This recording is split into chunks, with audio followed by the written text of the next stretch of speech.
and they're like, "Hey, we'd like for you to work on this little project called Dora the Explorer as Swiper the Fox."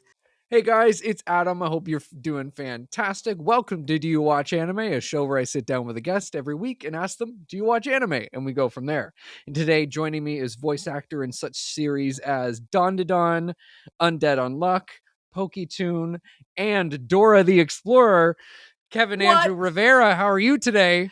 I'm doing so well. My God, it's a beautiful day. It doesn't look like it because it's really dark. So it's kind of bright in my room with the lighting, but I've got all my blinds closed, so it looks like I'm in a cave, at least in my point of view. But in your point of view, it looks bright and sunny. Yeah. So what more could go right? What could go right? There you go. Oh my God. How are you? I'm so fantastic. Oh my God. So, do you watch anime? Absolutely. I'm so glad you asked this question. It almost feels like that's the whole point of this show. Right? My goodness. I have loved anime since like the late 90s. Pokemon was definitely the start for me. I feel as is a lot of us millennials, you know, my sister and my brother had hit me up one time, like they live far away from me. They're like, "Hey, so buddy, you ever seen this show?" And I was like, "No, what's Pokemon?" And they were like, "Dude, we got to go to Blockbuster right now." And so my whole family went to Blockbuster. And yes, we are old for saying that out loud every time. And yeah, I watched the first episode of Pokemon and immediately fell in love with anime. I don't think I processed that was anime until maybe like Toonami became more of a thing. And then you had like Ronin Warriors and Cowboy Bebop. Yeah. And, you know, a bunch of other really cool stuff. Dragon Ball, can't forget about Dragon Ball. Yu-Gi-Oh, One Piece, Naruto, Avatar. Does it count? Who knows? That's for you to say, Adam. And yeah, I mean, anime has been a part of my life. I mean, pretty much since I was like a toddler. So it's been pretty awesome. Yeah. So what are your favorite Pokemon? Oh man. Okay. I've been asked this question before and it always changes because it depends on my mood. Okay. Like today, let's see. Today, I think it's going to be Smeagol. Okay. I like that there's a painting thing. I actually just went to a yard sale just now. I was walking my dog and I found all these paintings that are like Japanese themed. And I was like, oh, very Smeagol of me to get all these right now. So worth it. I don't know what wall I'm going to put it up on, but I'll figure it out. Future Kevin will find it. Well, other favorite Pokemon, I can't say Ditto because I feel like everybody's saying Ditto right now because of Pokopia. Oh, yeah. Yep. Which, are you playing that game right now? I don't have a Switch 2, but I'm watching all the clips through everyone else, and I'm like, God damn it. No, dude, it's okay. Don't play it. You don't have to. I don't have the game, but I have a Switch 2, and I refuse to play it right now because I'm one of those dorks where I'm like, no, everybody thinks it's cool right now, so I'm not going to be a part of that coolness. And then like 6 months later is going to go by and I'm going to be like, all right, let me try this game out. And then I'm going to love it. And then I'm going to be like, whoa, you guys, this game's awesome. They're going to be like, yeah, dude, where have you been? Like, what are you talking about? But I'm not going to succumb to the epic addiction of Pokopia right now. Yeah. My roommate does have it though, so I watch him play on occasion. Sorry, I'm derailing your answer right now for Pokemon, but that's not Ditto. Let's say Lugia. Okay, yeah. Lugia's okay. Yeah, hell yeah. Absolutely. Yeah, absolutely. Oh my God. So, what are some of your favorite anime in general? All right. Well, I mean, you got to start with Dragon Ball for sure, because I think I'm a fellow Puerto Rican. Most of us Hispanics, like Dragon Ball is just right up there for us. Yep. You know, when an anime that just popped into my head just now, you ever heard of Hajime no Ippo? Okay, yeah. So I know the English name I think is Fighting Spirit. I don't know the English name. I only know it by the Japanese name. Right, like you gotta go by the Japanese name. The Japanese name is awesome. When I first moved out here to LA, I started watching that show when I was doing my 9 to 5, and there was always like this passion in my heart of like voice acting, man. Like I want to do voiceovers so badly and stuff, and I'm never gonna give up. I'm gonna keep fighting. And Hajime no Ippo is literally that. It's Mhm. this kid who will not stop trying and training and fighting because he wants to become the world's number one boxing champion. And, it was such an inspiring anime to watch at the time because, it's that kind of thing. You want to do these things that you want to do in your life.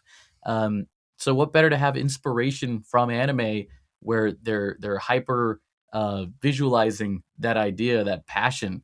What other anime do I really like? I mean, Yu-Gi-Oh was always a big one. I Yep. have like my decks of Yu-Gi-Oh cards back there. Slowly has transitioned me to start learning how to play the Pokemon trading card game. A lot of trading card games. Dude, I have a collection of Dragon Ball Z trading cards Oh, in wow. this huge binder. I don't even know how to play the game. I just like it because it's anime. Yeah. You know? Yeah, the amount of because where I work sells Magic cards. I don't play Magic, but like when there was Avatar, I was like, I'm gonna get 2 packs, and then Turtles is right now, and I was like, oh no. Oh, dude. Oh yeah, there's like a whole Cowabunga collection. Yeah. Oh man, I play Magic, Okay. and so I've had buddies hit me up and say, "Are you ready to get the Cowabunga collection?" And I'm like, dude, I don't think I can afford it right now. Like, I'm gonna buy it all if I do, bro. I don't want to. I got rent to pay, dude. Come on. Yeah, literally. But, yeah. And yeah, it's the same with the One Piece TCG. I'm like, I don't know how to play, but like, if I get like a Nico Robin card, let's go.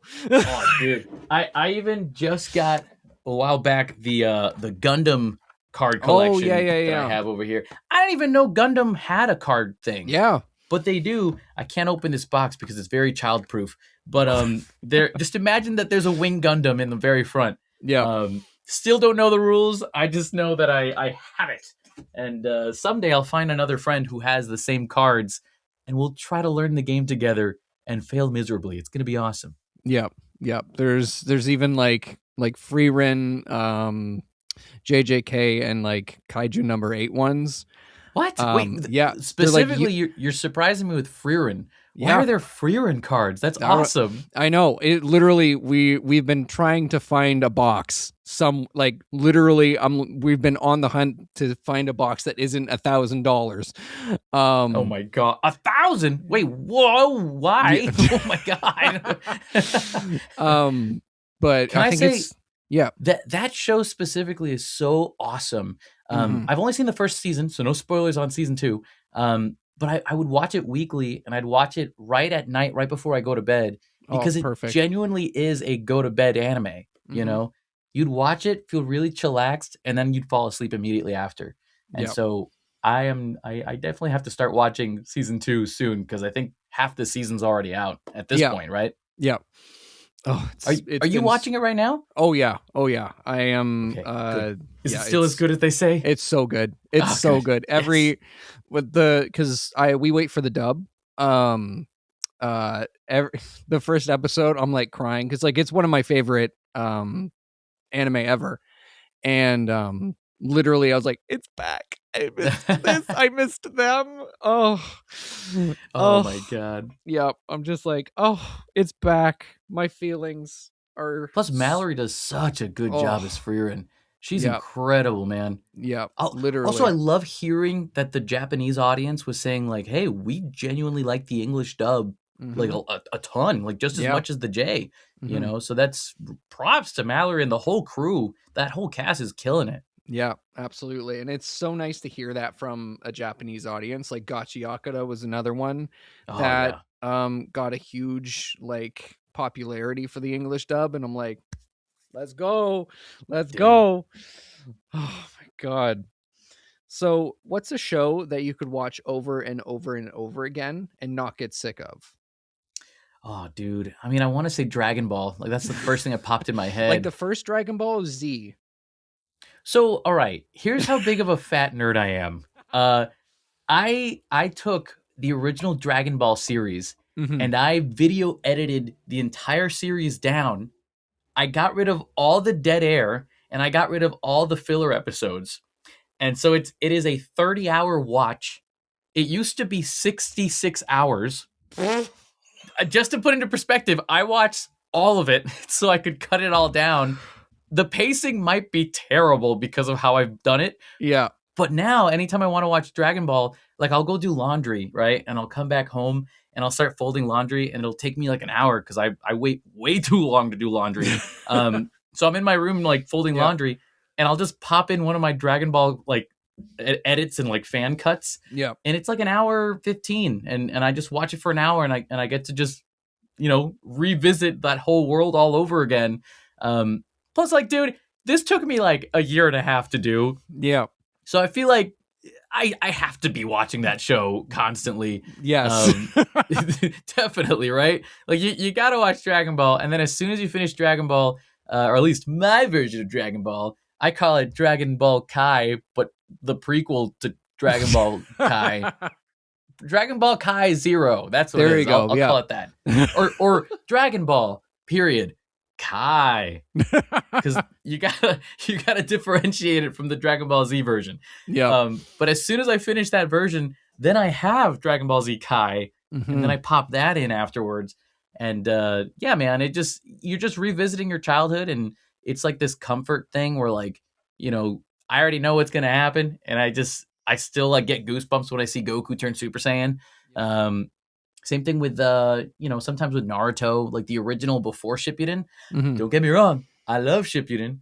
I just feel like the powers and dynamic stuff was so insane in Shippuden that the original Naruto was like, hey, you know, this is more, I want to say grounded, but it's not as you know what I mean. It's still anime, you know, but that original childhood storyline was awesome.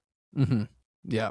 Oh my god, I grew up with loving Dragon Ball, and literally so at in Canada we literally had like kind of like our Adult Swim, so like 9 to like, I don't know, midnight was all just like these more adult anime, right? Heck yeah. And so Dragon Ball Z was at 8:30 and my bedtime was at 9, and I would always get mad at Inuyasha because I just wanted to watch more Dragon Ball. And it wasn't until like college that I actually watched Inuyasha, and my partner was like, you're stupid for not liking it, we're gonna watch it. And I was like, ugh, I guess. And then I watched it and I was like, I'm so dumb, what was wrong with me? Hey man, I felt the exact same way about Full Metal Alchemist. I never finished it, and then suddenly at one point I was like, you know what, dude? I'm gonna just watch Brotherhood. Just watch it all the way through and see what happens. And then, just like you, we're both the Danny DeVito meme of like, I get it now. Yep. Oh my god. Wait, so do you have like a bunch of like Inuyasha memorabilia stuff now? Yes, I have a shirt. We have a plushie of Kirara. Nice. And yeah, it's I was like, oh, this is I have the whole thing on DVD, like nice. The whole series, because at the time it was only 2 seasons on Netflix, and then we had to search for the rest. I mean, yeah. I mean, it's kind of hard to find. This might be like a really like super random show, but have you ever heard of a show called Dragon Drive? No, I haven't. What is that? It's about this it's like these teenagers who go to this huge like virtual reality building or like game thing, and they go into a virtual world and they summon wait, let me start over. They have virtual dragons that fight each other in combat. And so they get to like put on these goggles and they get to see inside this virtual world where their dragons fight each other. Oh shit. And the main guy gets like this really like legendary dragon. Of course. That I don't want to spoil too much, but you know, his dragon can do some interesting things that make everybody question a lot of stuff. And you know, it goes into this huge plot line of dragon stuff and more deep lore. The DVDs are so hard to find.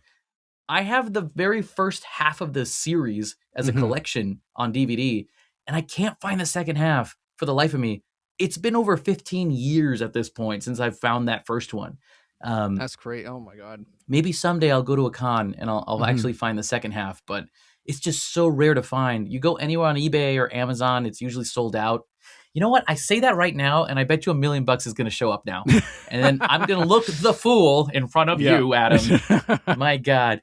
But, yeah, sorry, I derailed you. What was the question? That's a good question. I don't remember. But yeah, like it was, we started collecting the Studio Ghibli movies, all of them, because they were nowhere on streaming when we were collecting them, right?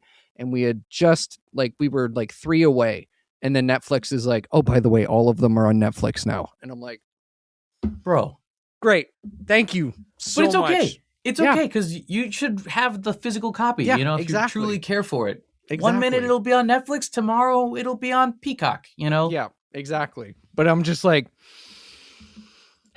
it's fine. Everything's fine. There's very specific DVDs that I purchase because I'm like, I want this forever. I don't want anybody to ruin my time when I get to watch this thing. Yeah. Right now, the recent one is, believe it or not, Superman. Not an anime, but when you watch something that truly means something to you and it speaks to your heart, it's like, dude, you gotta find a way to keep that. There's got to be physical media. I know people keep saying that physical media is dying, but is it? Yeah, is it really? Yeah, it's kind of on the up because of all of the streamers being like, oh, we're gonna take this away. Oh, this original that we love that we made, gone. I'm like, yeah, because the last season of She-Ra never got a physical release, and I'm like, thank you so much for that. Oh no. Yeah, well, because they want you to go back to their streaming service to watch it on there. No, they took it off. Just period? Just period.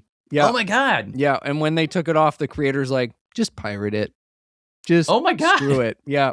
Oh no. Yeah. I'm like, oh my God. They're like, we can't let them know the ending. We can't. Yeah, literally. Oh my God. Well, here's to hoping that when the new He-Man movie drops, then more of that stuff from Masters of the Universe starts to come out more and more. Yeah. Have you seen the trailer for that? I know this isn't about anime. No. It looks really good. Right? It actually comes out right after my birthday, a few days after my birthday. So I'm definitely trying to do a birthday watch along for that. Dude, the fights, I swear to God, we're going to get back to anime. The fight sequence between Skeletor and He-Man in the trailer of them just swinging their swords at each other. I mean, that kind of looks anime to me, but it's stuff like that fills you with adrenaline and you're like, dude, who doesn't want to watch He-Man now? Come on. Literally, I was like, damn, this actually, because I was like, how are we going to do this? Realistically, right? Yeah. I mean, you got to have a level of ridiculousness, and if you commit to the bit, then it'll look awesome in live action. But also shows like He-Man or even Thundercats, all these Americanized shows are every time they come back, I feel like they're coming back in a more anime touch because studios have realized how popular anime is. So that's how they've tried to get us in the swing of things. The Thundercats anime-ish looking show back in the 2010s. Yeah. It was phenomenal. And they canceled it. I feel like I must have been the only guy watching it. I'm so sad. My God. Oh my God. So what's an anime that makes that when you recommend it to people, you have to go, hear me out. I swear it's good. Oh, let me think. I think maybe The Promised Neverland. Okay. The Promised Neverland. Just because that first episode, the first 15 minutes, you're like, what is this, dude? What's going on? And then once you get to that last 5 minutes, you're like, oh. I won't spoil it for all you listeners out there. Yeah. But it's pretty crazy. And then the rest of the show becomes what it's supposed to be, and you're like, oh dude, I'm hooked, I'm locked in. Just make it past those first 15 minutes. Hear me out. Just do that and you'll be good. But another one is the show Parasite. Okay. Yeah, I originally read the manga for that show. It was so grotesque and disgusting that it's this 50-50 chance of the first page when you open it, you're either gonna go no, not for me, or you go, whoa, what happens next? And that was the case for me. And so when the anime dropped, I was like, oh my God, if they keep it to a T and do it shot for shot, it's going to be incredible.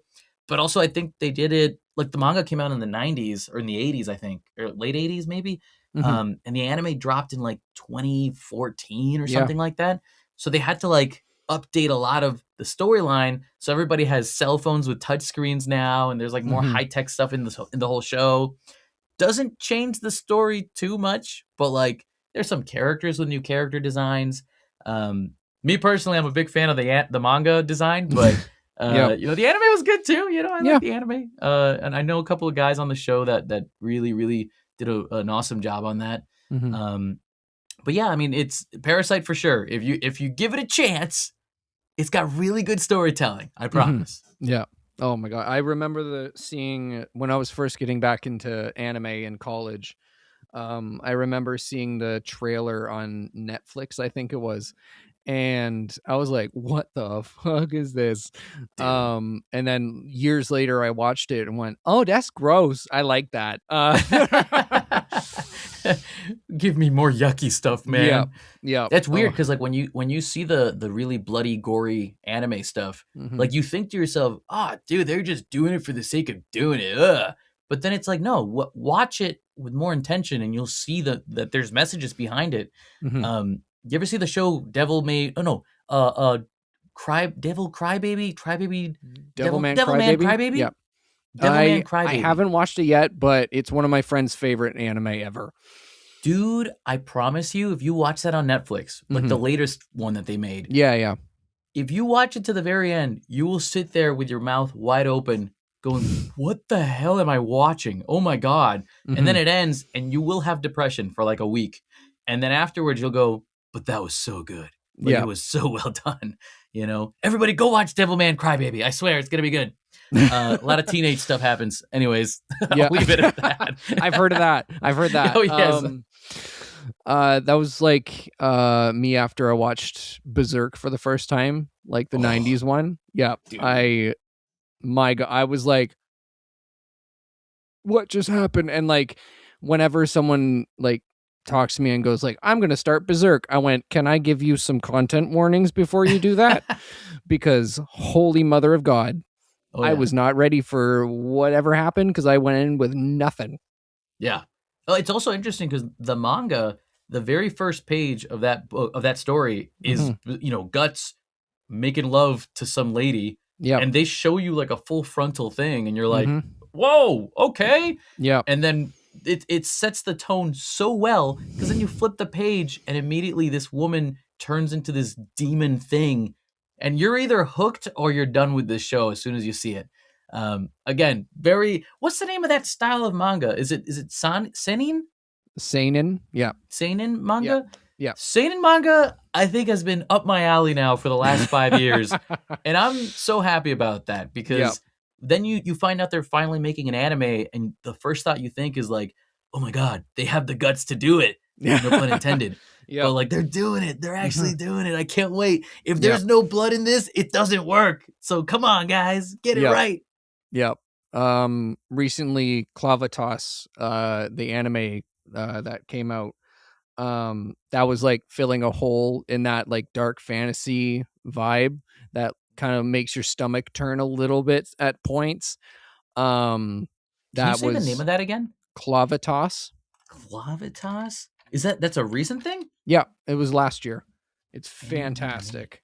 I'm gonna have that on my list. Yeah, it is like so good, and like the dub is so good. The every character is just oh my God, man, that's cool. Did you ever watch?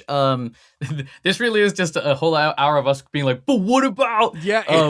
Have you seen? No, don't forget the name. The Thorfinn. Vinland Saga. Vinland Saga. Yeah. The I have no enemies monologue is fresh. Chef's kiss is. I was gonna say French kiss. The same thing. Yeah. That show is so good. Plus the bloodiness, like the gore, the rawness to it. The way that people just accept that they're depressed and they hate what they're going through. Yeah.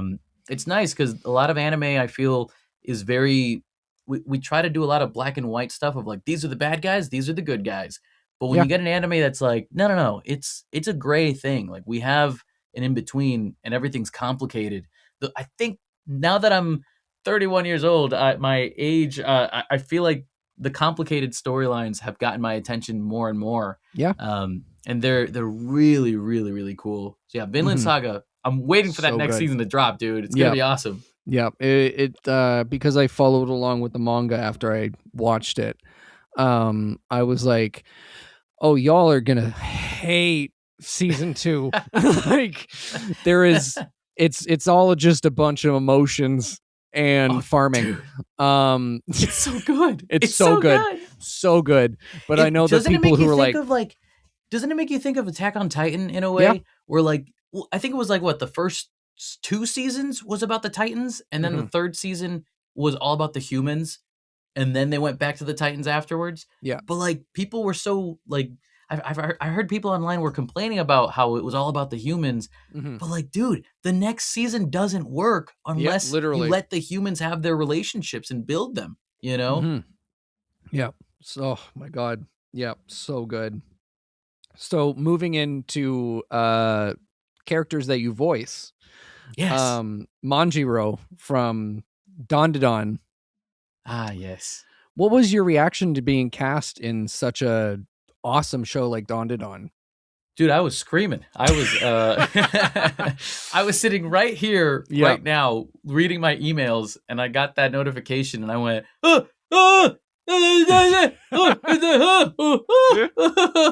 and it was cool because I'd been watching that first season of the show, and every week I would be like tweeting about it, being like, oh my God, did you guys see this episode? It's so good. Oh my God, this episode was, all I'll say is the little girl and her mother. That's all I'm going to say. Right? I mean, that alone, you get it. Yeah. But the show was so good. I love tweeting about shows that I'm watching live, just because I need someone to talk to about it. So like if somebody online wants to like be like, yeah, I love that scene too, I'm like, yes, thank you. I'm not the only one that feels this way. Yeah.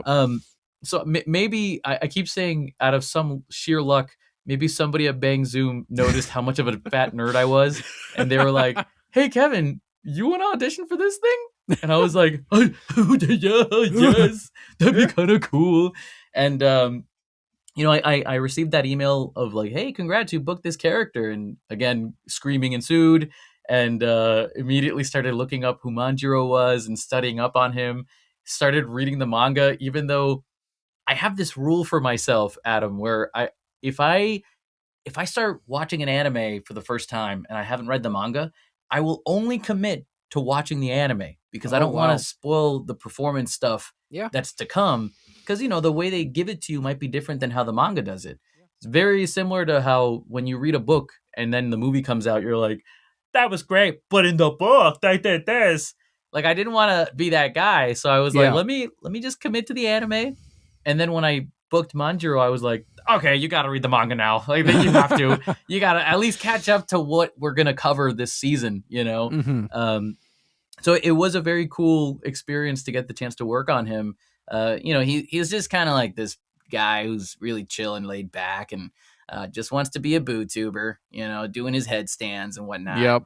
And funny enough, I tried to do a headstand after I learned that that's his thing. Did you know that I can't do a headstand, Adam? Yeah, that's it's a very difficult thing to do. My core strength is awful. I need to exercise. That's what I got to do. But yeah, I tried to do it because I was like, oh, it'd be kind of cool for the gram or something. Like show the fans that like I want to commit to being like that. And then I tried and I fell on my face and I went, you know, maybe the fans are just going to watch it in the anime and I think that'll be good, you know? Yep.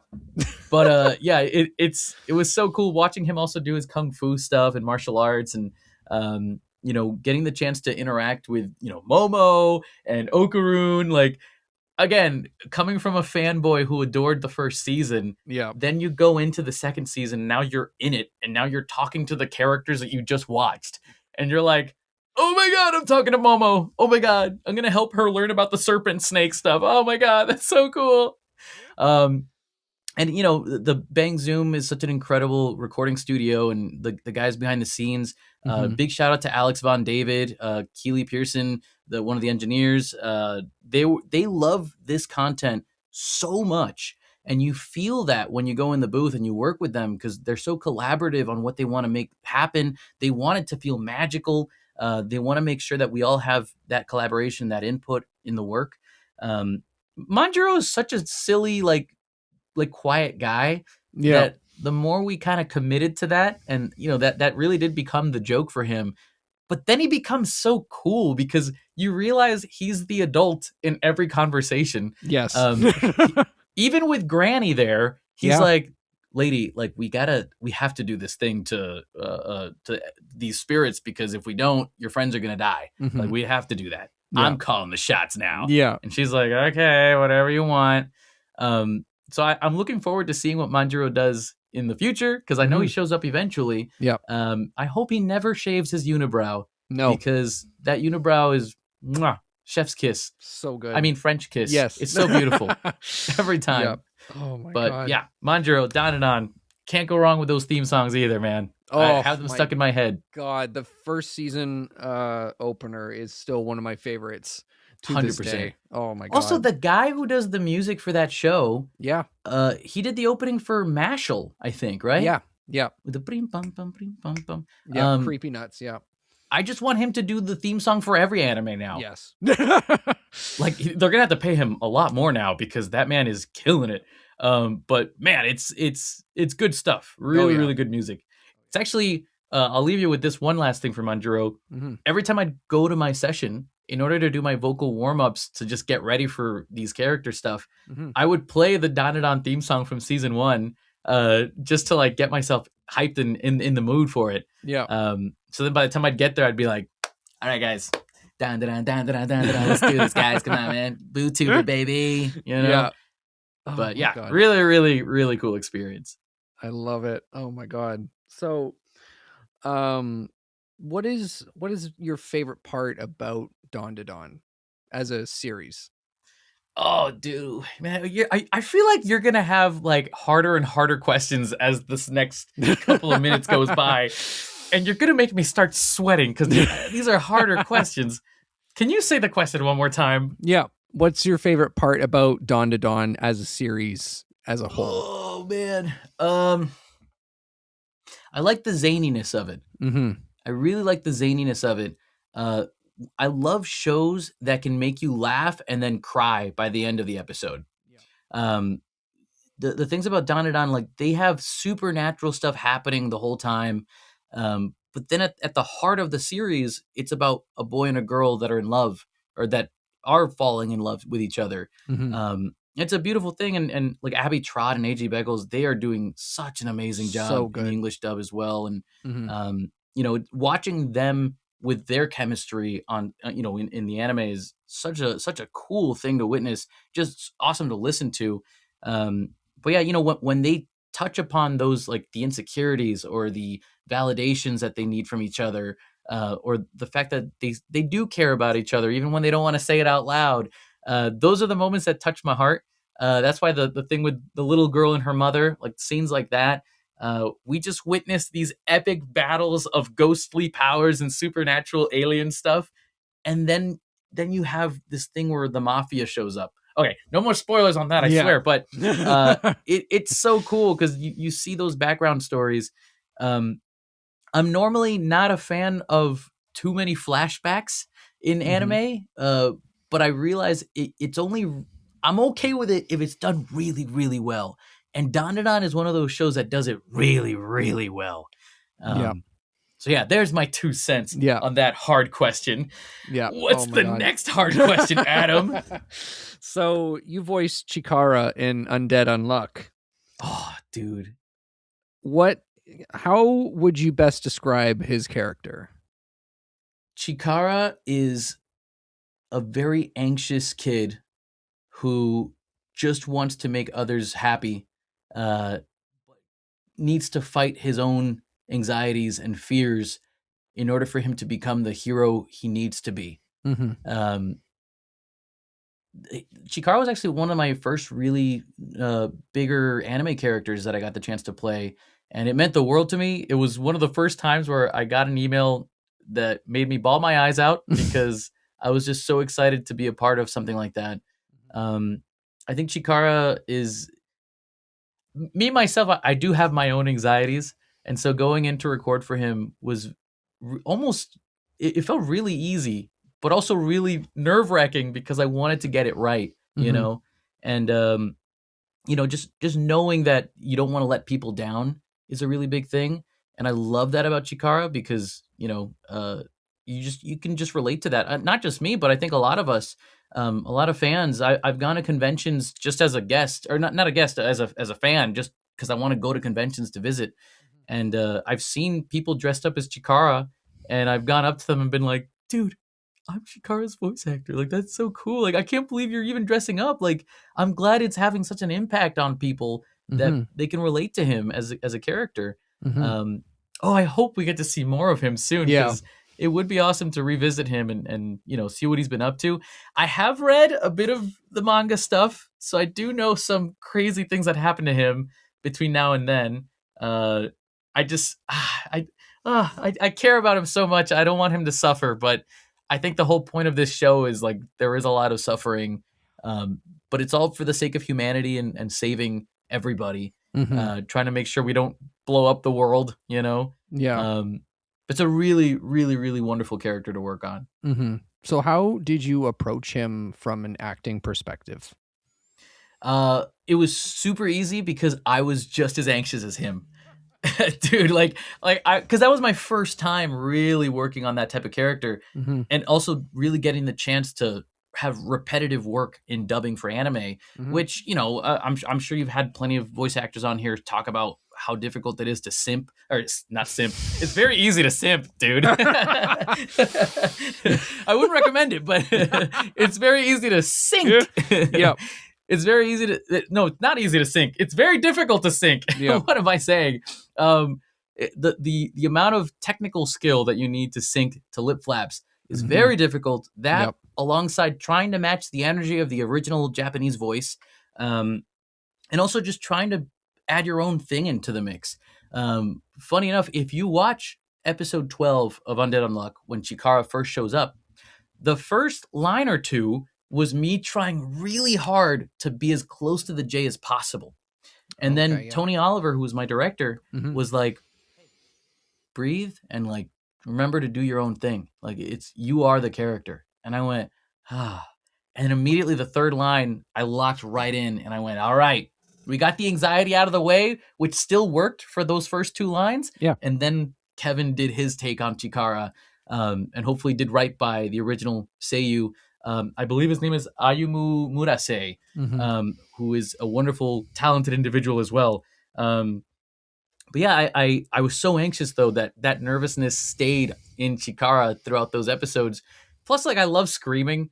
I love being the kind of guy, So because he was so high energy, I was like, great, all that nervousness and energy, I can just channel it and throw it out there, which helped me ease myself into it. So by the time you get to the end of episode 12 and you see Chikara says, "Don't move," that scene, like, by that point in the recording process, I had gained confidence and felt like I know what I'm doing right now. Like, okay, I feel good about this. And I remember we did that in one take, and Tony was like, great. Let's move on. And I go, yeah, let's do this. I got the don't move ability. Someday I'm going to play a red light, green light game at a con, and it'll be Chikara's red light, green light. And I'll tell you not to move whenever I look at you. Yeah. Oh my God. I love that. So you play Yugo in the Poketoon short, Another Day with Gardevoir. Yes. How was it working on a Pokemon project? It was so cool, dude. Yeah. Like, I mean, it's your childhood, Yeah. I think that's a very full circle moment of like, I'm a kid. My siblings go, let's go to Blockbuster, watch Pokemon, right? And then here I am now being a part of that thing that started it off for me. Funny enough, for this project, I didn't even know what I was recording for. Really? Yeah, I'd been called in to the studio that I was going to. I went in and all I see was an animatic of what was going on screen. But I clearly see an anime character and the anime character's holding a Pokeball, and I go, whoa, whoa, whoa, whoa. Hold on a second. Yeah. That's Pokemon, isn't it? And they're like, how'd you guess? And I go, I do. All right. So like, okay, it's like he's got like 2 lines. And they're like, no, dude, he's like the dude from the short. Like he's the guy. And I'm like, okay, can you just give me a second to like hyperventilate over there? Like my Chikara popped up a little bit and I was like, okay, time to lock back in. I will always be a fanboy first, and then 2 seconds later I go, all right, professional again. Let's get back into it. You can pinch yourself because you're not dreaming. Like this, you're living the dream. You are doing the thing like 12-year-old you wanted to do since he thought about voiceover in the first place, you know? Yeah. But yeah, Pokemon, the whole Pokemon team is incredible as well. You could tell, like I love it when studios or people behind the scenes adore the work just as much as you do. Yeah. Because you tell them like an idea of like, hey, can I say this and that in the Walla? And they'll go, oh my God, that's genius. I love Poliwhirl. Oh my God, that's so cool. Yeah, of course. Yeah. Because they get it. Like they are just as much of a fan as we are. And it's also just interesting to see most voice actors, I think now that are part of the anime industry or doing a lot of like animation and video games, we grew up being big fat nerds, you know, and that's why it's so cool seeing that, you know, the nerds have risen. We have learned how to be actors, and then we could go in and be nerds, you know. But yeah, Pokemon, also fun fact, it's pronounced Pokemon, not Pokemon. And I've been told that every time I've worked on a Pokemon thing, and now I can't unhear it. So you're welcome, everybody. Now you all know it too. There Pokemon. Pokemon. Oh my God. Hey, can I ask you something? Yeah. What is your hat? It's Deku from My Hero. Oh, Class UA. Yeah. Or is it 1A? It's 1A. Nice. Yeah. Did you finish it? Yeah. It's my favorite anime of all time. So I stopped watching it after the entire class stopped him from like his really depressive mood, like in the city. You stopped at like the best part. Okay. Have you ever seen or have you ever played Spider-Man Web of Shadows? No, I haven't. So in Spider-Man Web of Shadows, Spider-Man is trying to save the day, and the symbiotes attack the city. And at one point in the game, you're swinging through the city, and you see like symbiote venoms and like carnages just chasing people in the streets. And you can go down there and stop them. But at some point, as the Spider-Man player, like you kind of start giving up because you're like, man, everything feels so depressing and like hopeless. I feel so horrible. Oh my God. And I stopped playing Spider-Man Web of Shadows and I couldn't finish the game. Damn. I hear there's a cool ending, but I couldn't finish it. Whole reason I'm trying to tell you this is because when I watched that scene in My Hero, I got the exact same feeling in my heart. And I went, dog, I can't do this, man. Like, it's so depressing. Oh. They're all so sad, dude. The whole, like, the colors used to be so much brighter in the earlier seasons. Now everything's depressing and we're all becoming adults and it's getting too real. I know it's got a good ending, but I can't do it. I can't get through that wall. It's so hard, dude. Oh, it's so good. It's so good. If I get right past that point, though. Yeah. Are you going to promise me it does get brighter? Yes, it does get brighter. Well, it does this. It does this. Yeah. Yeah. Oh, man. Yeah. Okay. There's right, like, oh my God, hope. It's like, oh my God, hope. Oh God. Oh, okay, we're good. Like, oh no. Oh my God. I just don't know how they're gonna beat our main bad guy here. Don't tell me. Is Shigaraki. Yeah. Shigaraki is just so. I feel like he's just being so OP at this point that maybe that's the reason I'm depressed, dude. I'm so depressed because he's such a good villain and he's got such a great backstory that I'm like, bro, like maybe like you deserve to beat everybody. Like I don't know, man. Like that's so sad. Yeah. Well, his life sucks, dude. Yeah. Well, it's like when I first started the anime, I was like, this is our main bad guy. Like, right? Really? Like in the first season, he's like a fucking dweeb. I'll be honest. Oh yeah. Because like all he is like All Might. And like, yeah. And then you get to see his backstory, and I'm like, oh, oh, you poor tortured soul. Yeah. Like, even like the part with his family, um, uh, where I was crying in the manga, it was even worse in the anime.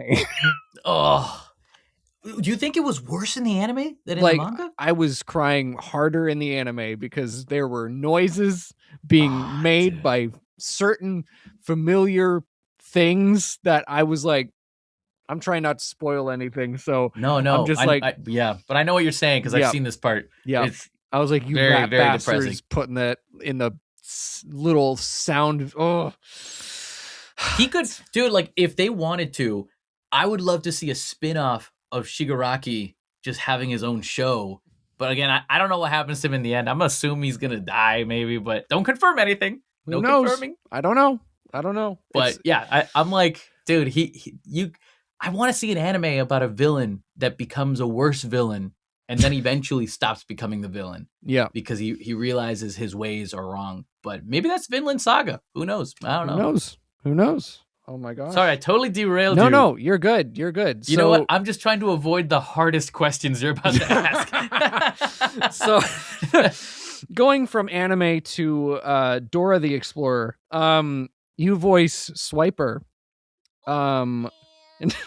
Absolutely. How is it working on Western animation compared to anime? Oh man, yeah, that is yeah. Questions here, yeah, they are getting harder. Well, okay, the easy answer is to say that most of the time anime is already done, so you're just matching the picture. Yeah. Whereas prelay is awesome because you can do whatever you want, and then the picture comes after because they make it happen around your voice instead of the original foreign voice. You know, um, there's something very freeing about animation where the collaboration still feels the same when you're working on anime where you're discussing with the director why we're saying certain lines a certain way and what does this mean for the story going forward and stuff like that. But also we got to remember this is a kids show, this is a little toddler show. Yeah. So there is this silliness that comes to this. There's still a beginning, middle, and end in every Dora episode.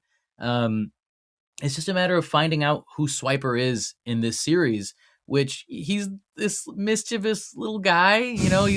We try to treat him like a little 4-year-old that just wants to have fun, and like one of the best ways he has fun is if he swipes your stuff and goes yee, and he doesn't realize that the things he's doing are wrong, and you're making your friends upset when you swipe their things like that.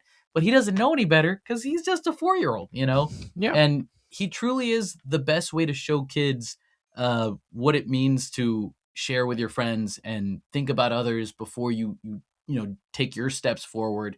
But yeah, anime. I don't get the chance to work on too much toddler aged anime stuff because I feel like most anime is like for teenagers and up. Yeah. But it is a very freeing feeling getting the chance to work on it. Prelay, you will work on something today and you won't see it for the next year and a half, maybe 2 years. Yeah. Whereas anime, I'll dub like I worked on Fate Strange Fake, for example. I worked on it a week before the original opening came out. So we got the entire scene done, and then the next week I went to the red carpet to check it out. Which, man, I mean, when you want things to go fast, it's like, yeah, anime. You'll want to work on anime so you could see your content up on the screen. Yeah. But I will say there is something really rewarding about doing prelay animation, which is it is this American original made thing, and I would say there's even more work put into it on the sense of you have more team members working on the specific animation, the specific music, the specific script writing. There's more time given to you to write those things out or plan things and do the storyboards.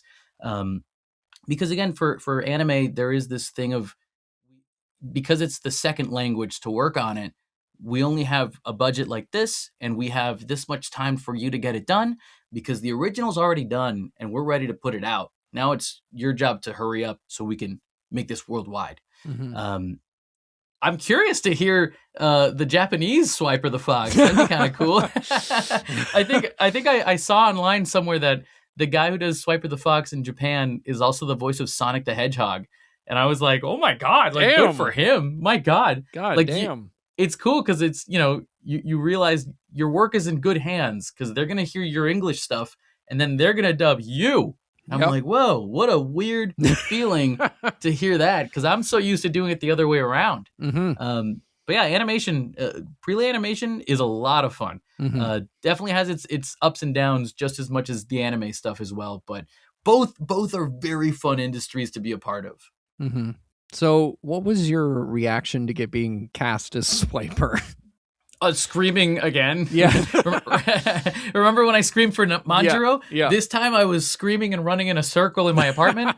My dog, who's actually over here, he's a little Shiba Inu. He's very fox-like. I looked at him and I go, do you realize what we're about to do? You are a fox. I am a fox now too. And he's like, I don't understand a word you're saying. Yeah, like it's whatever, dude. But yeah, I mean, it's really cool when you get that phone call from your agent and they're like, hey, we'd like for you to work on this little project called Dora the Explorer as Swiper the Fox.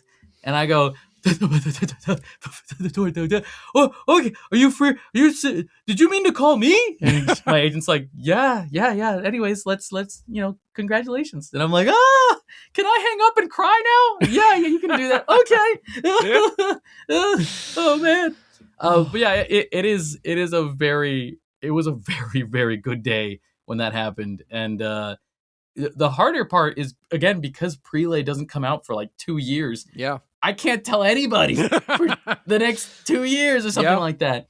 Well, in this case, I think it was like 9 months or something like that. That's wow. But still, I had to have a whole baby before I could tell anybody.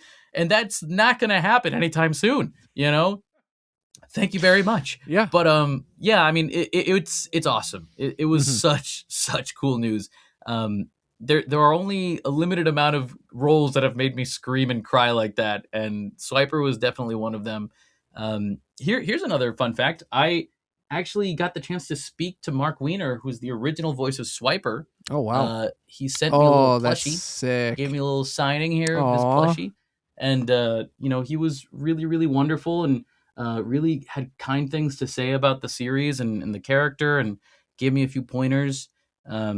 So, when you step into a role like that, like you realize how much responsibility that's going to bring. I feel like a lot of voice actors, we want to like book that one big thing to be like, yes, okay, there's the thing. But I realized immediately that the opposite feeling happened when I got this, which was, yes, I got it. Oh my God, I got it. Oh God, don't mess this up for anybody, dude. Like this is, kids will grow up watching this. And I just want to make sure that this continues, and hopefully I'm the reason why the series is over now, just want to do right by the fans that grew up with it and get the chance to enjoy it. And I think Mark really gave me that confidence to keep going and, bring something new to the table and just have fun doing these types of characters. Hi, I'm Steve Yurko. And I'm Tara Sands. Now available from Maji Media is our new podcast, 4Kids Flashback.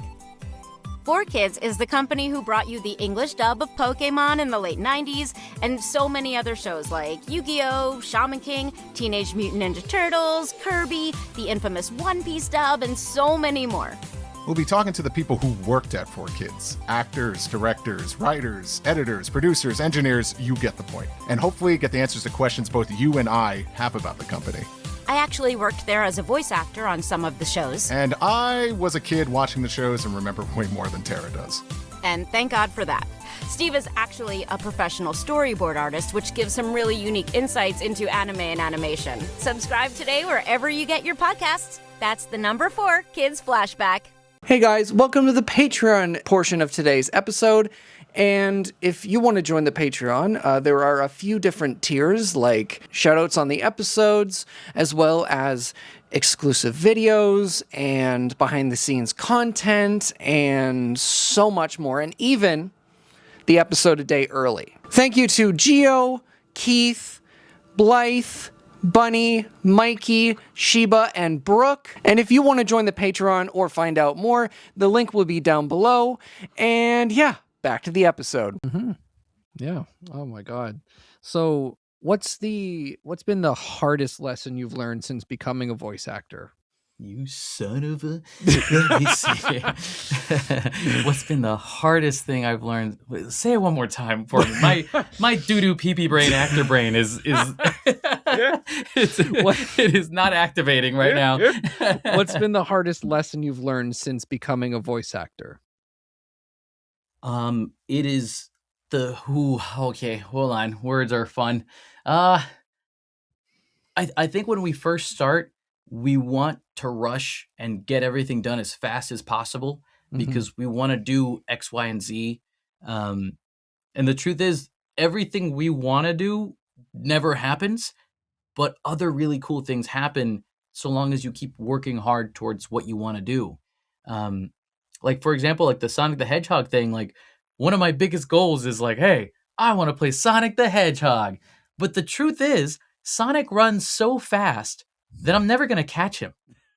But what'll happen as I run towards that goal is other doors are going to open, and I know that I have my head on straight and I'm sticking to the hard work and the ethics that I got to do just to try to catch up. And, you know, good things always come from hard work and sticking to it and never giving up.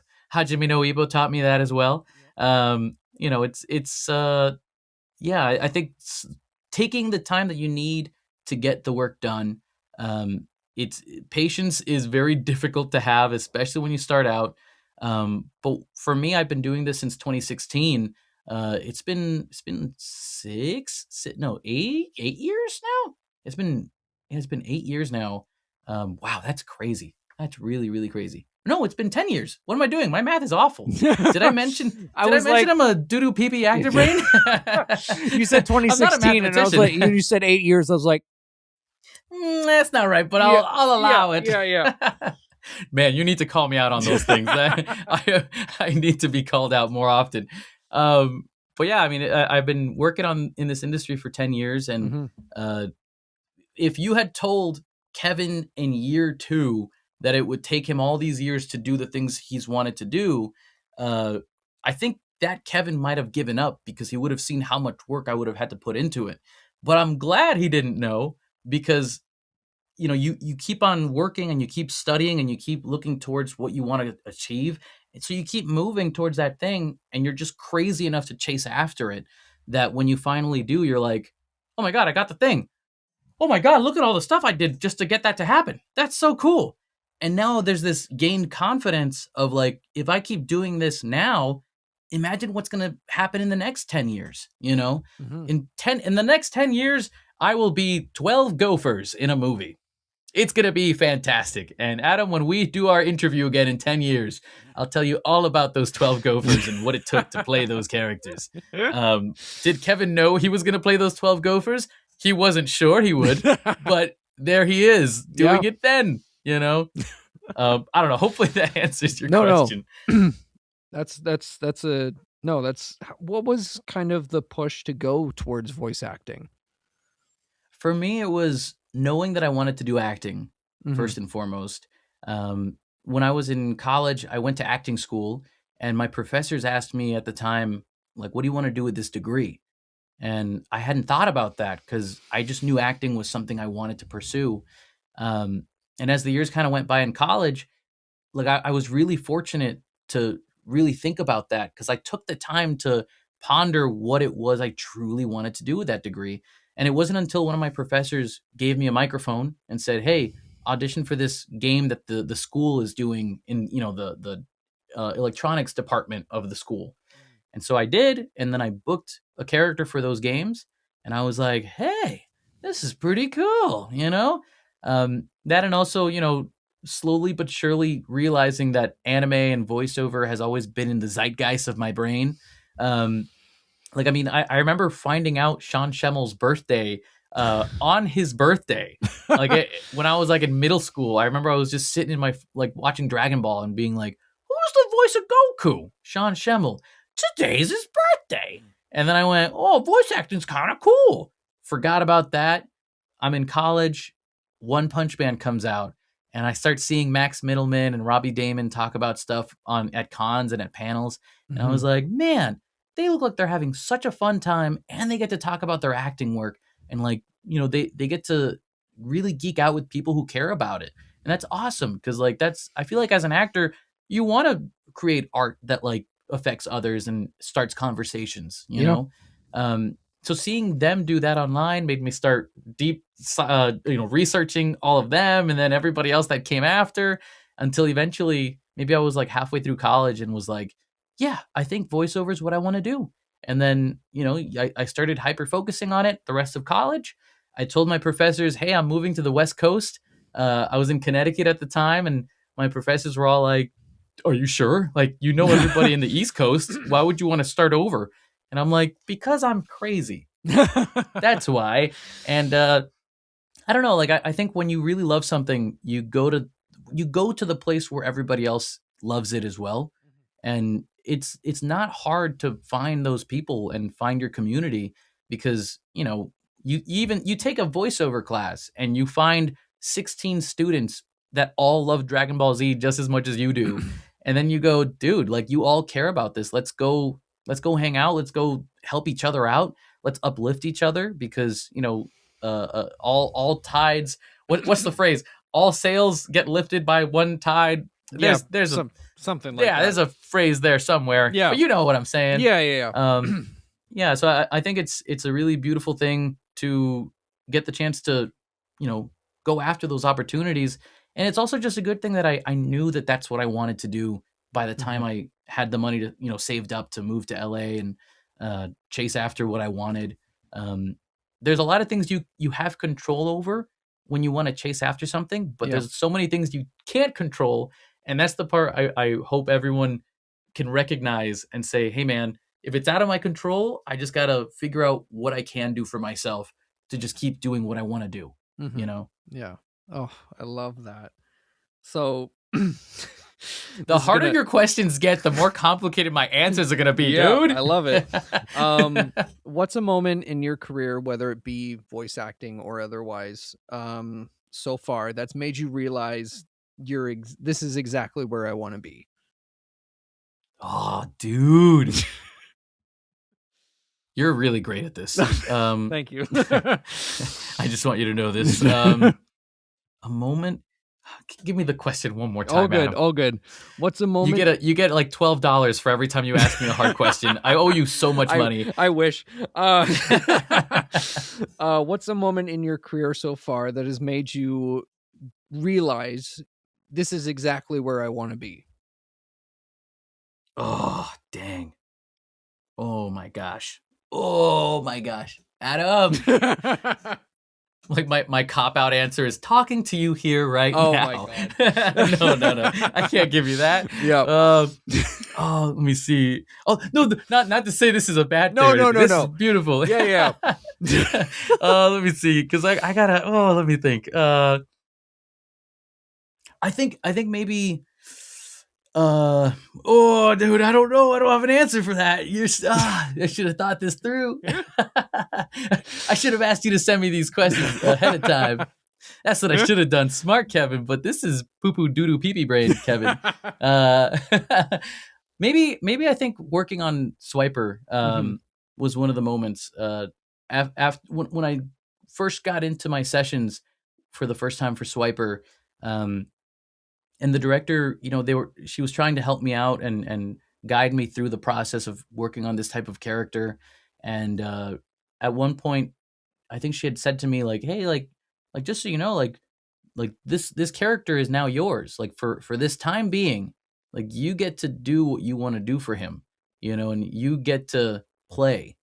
And I love that, because there's something I always do in my sessions, in any session I do, where maybe I might be really silly and kind of trying to be chill. I'm trying right now. Yeah. But when I'm in a session, it's almost like I turn on this knob of like little kid playful mode, and I have so much fun in the booth.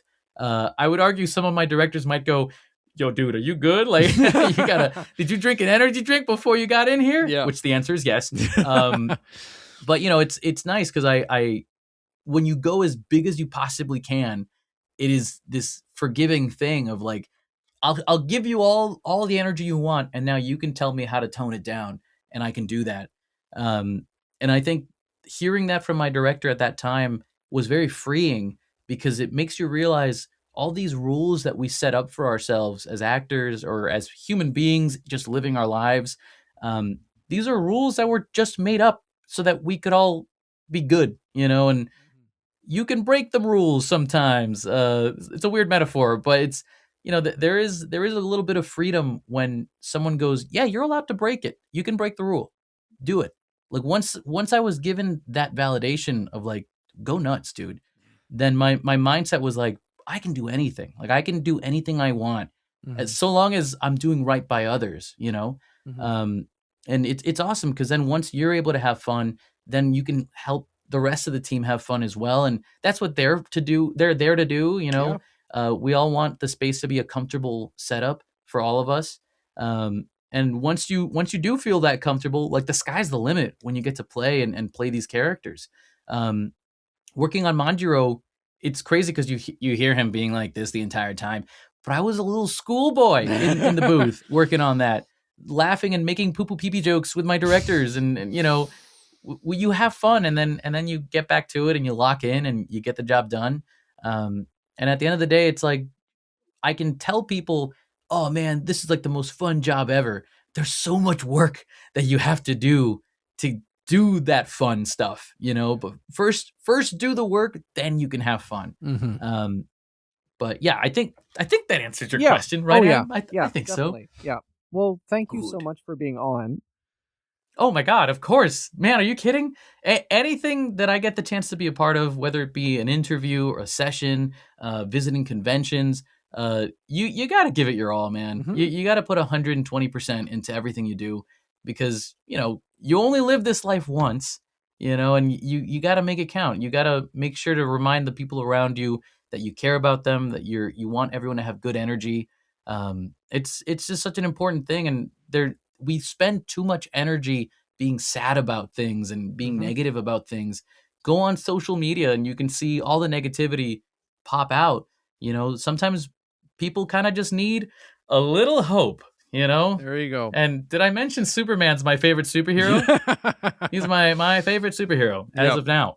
I hopefully that answers your question. Yeah.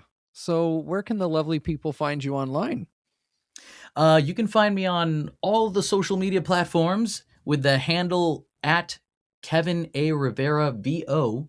Or if you want to find me in other places, go to kevinandrewrivera.com, and that website will basically give you every possible way to find me, because I've worked so hard to make sure people can find me on there. So yeah, I mean, go online, say hi. If you want to send me a message and ask some questions, feel free to message me, feel free to email me. I try as much as I can to help anybody that wants to know how to get things done. I'll help you out any way I can. Again, the rising tide sails all ships. Raises all ships. Wait, there did I get it? Yeah. There it is. I got it. There you okay, go. There you go. Oh my God. French kiss. Good. All right. Oh my God. So, but hey, thank you all for watching this video. I really appreciate you taking the time out of your day, and please enjoy all the anime. Watch it all. Don't forget to subscribe to Adam, because he's an incredible dude. And he's got so much joy and positivity, and I really, really appreciate that about you, Adam. Oh my God. Well, thank you. And for those watching, you can follow me at Corky Cosplays on Instagram, Adam Corky everywhere else, and subscribe to the Patreon. You get episodes a day early, or even earlier, who knows? And exclusive behind the scenes content and exclusive videos. And yeah, I'll see you guys next week. Bye-bye. Bye-bye.